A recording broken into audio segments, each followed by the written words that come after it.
നമ്മുടെ ഫോണിന്റെ ഡാറ്റ പെട്ടെന്ന് തീർന്നു പോകുന്നു, അതുപോലെ സ്റ്റോറേജ് തീർന്നു പോകുന്ന പ്രധാനപ്പെട്ട ഒരു വില്ലൻ ഉണ്ട്.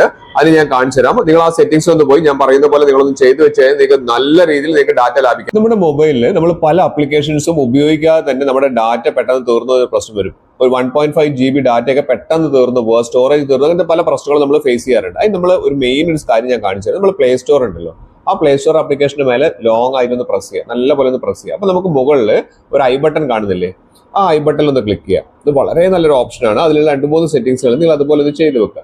അപ്പൊ നമുക്ക് ഇവിടെ താഴേക്ക് വന്നു കഴിഞ്ഞാൽ ഇവിടെ നമുക്ക് ഡാറ്റ യൂസേജ് കാണുന്നുണ്ട്. അതിന് താഴെയായിട്ട് സ്റ്റോറേജ് യൂസേജ് പറയുന്ന ഓപ്ഷൻ കാണുന്നില്ലേ, അവിടെ ഒന്ന് ക്ലിക്ക് ചെയ്യുക.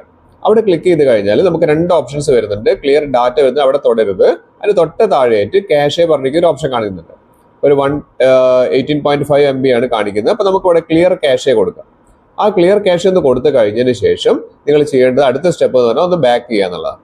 ബാക്ക് ചെയ്ത് കഴിഞ്ഞാൽ നിങ്ങൾക്ക് അടുത്തൊരു ഓപ്ഷൻ കാണുന്നുണ്ട്. ഇവിടെ താഴേക്ക് വന്നു കഴിഞ്ഞിട്ടുണ്ടെങ്കിൽ ആപ്സ് എന്ന് പറയുന്ന ഓപ്ഷൻ കാണുന്നില്ലേ, അൺയൂസ്ഡ് ആപ്സ്. അവിടെ നമുക്ക് നോക്കി കഴിഞ്ഞാൽ ഇവിടെ ഓഫ് ചെയ്ത് വെച്ചാണ് pause app activity if unused എന്ന് പറയുന്നത്. അതായത് നമ്മൾ ഒരു ആപ്ലിക്കേഷൻസ് നമുക്ക് ഉപയോഗിക്കാത്ത സമയത്ത്, ഈ പ്ലേ സ്റ്റോർ നമ്മൾ ഉപയോഗിക്കാത്ത സമയത്ത് പോലും നമ്മുടെ പ്ലേ സ്റ്റോർ നമ്മുടെ ഡാറ്റ കൊണ്ടുപോകുന്നുണ്ട്. അത് ഒഴിവാക്കാനാണ് അത് ചെയ്യേണ്ടത്. അടുത്തതായിട്ട് പ്ലേ സ്റ്റോർ ഒന്നുകൂടി ഓപ്പൺ ചെയ്യുക. അതിനുശേഷം നമ്മുടെ പ്രൊഫൈൽ ഐക്കൺ കാണില്ല, അവിടെ നിന്ന് ക്ലിക്ക് ചെയ്ത് കഴിഞ്ഞാൽ നമുക്ക് ഏറ്റവും താഴേക്ക് വരിക. താഴേക്ക് സ്ക്രോൾ ഡൗൺ ചെയ്ത് വന്നു കഴിഞ്ഞാൽ നമുക്ക് കാണാൻ സാധിക്കുന്ന ഒരു ഓപ്ഷനാണ് സെറ്റിംഗ്സ് എന്ന് പറയുന്നത്. ആ സെറ്റിംഗ്സിൽ ഒന്ന് ക്ലിക്ക് ചെയ്ത് കഴിഞ്ഞാൽ ഏറ്റവും മുകളിൽ ജനറൽ എന്ന് പറയുന്ന ഒരു ഓപ്ഷൻ കാണാൻ സാധിക്കും. ആ ജനറൽ എന്ന് പറയുന്ന ഓപ്ഷൻ ഒന്ന് ക്ലിക്ക് ചെയ്യാം. അവിടെ ക്ലിക്ക് ചെയ്ത് കഴിഞ്ഞാൽ ഇവിടെ വളരെയധികം നെറ്റ് നമുക്ക് ലോസ് ആവുന്ന ഒരു കാര്യമാണ് നോട്ടിഫിക്കേഷൻസ് പറയുന്നത്. അനാവശ്യമായിട്ടുള്ള പല നോട്ടിഫിക്കേഷൻസ് ഇവിടെ ഓൺ ആയി കിടക്കുന്നുണ്ട്.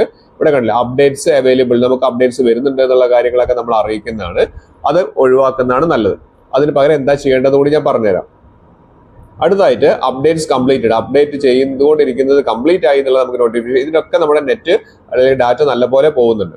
അപ്പൊ അതിന് പകരം നമുക്ക് ചെയ്യാനുള്ള കാര്യം എന്താണെന്ന് വെച്ച് കഴിഞ്ഞാൽ നമ്മൾ എന്ത് ചെയ്യുക, അതിനുശേഷം ഒന്ന് ബാക്ക് ചെയ്തിട്ട് മറ്റൊരു ഓപ്ഷൻ കൂടി പറഞ്ഞുതരാം. ഇവിടെ നമുക്ക് ബാക്ക് ചെയ്ത് കഴിഞ്ഞാൽ നമുക്കിവിടെ ജനറൽ എന്ന് പറയുന്ന ഓപ്ഷനിലേക്ക് തന്നെ പോവാം. അതിൽ നമുക്ക് താഴേക്ക് വന്നു കഴിഞ്ഞാൽ നെറ്റ്വർക്ക് പ്രിഫറൻസസ് പറയുന്ന ഓപ്ഷൻ കാണുന്നുണ്ട് അല്ലേ, അവിടെ നിന്ന് ക്ലിക്ക് ചെയ്തിട്ട് നമുക്ക് ഈ ഓട്ടോ അപ്ഡേറ്റ്, അതായത് നമ്മുടെ ആപ്പുകളെല്ലാം നമുക്ക് വേണ്ട പല ആപ്പുകളും ഓട്ടോ ആയിട്ട് അപ്ഡേറ്റ് ആയിക്കൊണ്ടിരിക്കുക. വേണ്ടതും വേണ്ടാത്തതൊക്കെ അപ്ഡേറ്റ് ആവുന്നത് ഒഴിവാക്കാൻ നമ്മൾ എന്ത് ചെയ്യണം, ഏറ്റവും താഴെ ഡോണ്ട് ഓട്ടോ അപ്ഡേറ്റ് എന്ന് പറയുന്ന ഓപ്ഷൻ ഉണ്ടല്ലോ, അതിലേക്കൊന്ന് മാറ്റി കൊടുക്കുക. അതിനുശേഷം നിങ്ങൾക്ക് എന്തെങ്കിലും അപ്ഡേറ്റ്സുകൾ നിങ്ങൾക്ക് വേണം എന്നുണ്ടെങ്കിൽ, പ്രത്യേകിച്ച് ഇപ്പോൾ വാട്സപ്പ്, ഫേസ്ബുക്ക് ഇങ്ങനത്തെ കാര്യങ്ങളൊക്കെ അപ്ഡേറ്റ് ചെയ്യണമെന്നുണ്ടെങ്കിൽ നിങ്ങൾ ജസ്റ്റ് ഒന്ന് പ്ലേ സ്റ്റോറിൽ കയറിയിട്ട് ഏതാണോ നിങ്ങൾക്ക് അപ്ഡേറ്റ് ചെയ്യേണ്ടത് അതിന്റെ മുകളിലൊന്ന് ക്ലിക്ക് ചെയ്തിട്ട് ഇവിടെ അപ്ഡേറ്റ് കാണില്ല, അപ്ഡേറ്റിലൊന്ന് കൊടുത്താൽ